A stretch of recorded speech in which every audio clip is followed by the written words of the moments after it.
Hello বন্ধুরা, আজকে তো মাঘ মাসের মাঘী পূর্ণিমা।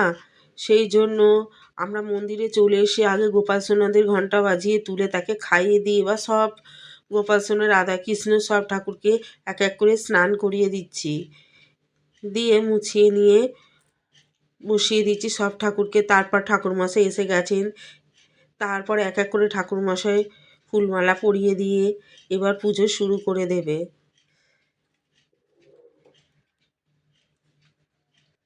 সব ঠাকুরকে ঠাকুরমশাই কিছু কিছু ঠাকুরকে থালা গ্লাস তারপর ফুলমালা পরিয়ে দিয়ে গুছিয়ে নিচ্ছে।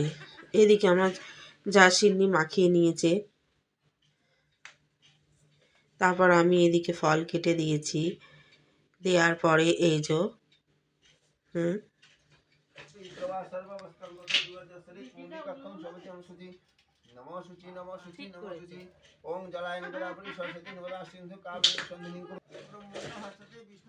এই যে গোপাল সোনা, প্রত্যেকটা গোপাল সোনা নারায়ণ পুজোর দিনেই আসে।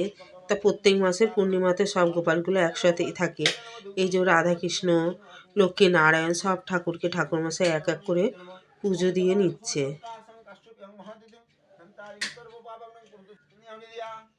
তারপর ঠাকুরমশাই বই পড়ে নিচ্ছে, কারণ লক্ষ্মীনাথ সত্যনারায়ণের সিন্নির বইটা পড়ে নিচ্ছেন। তারপর এক এক করে ঠাকুরমশাই আরতি শুরু করে দিয়েছে।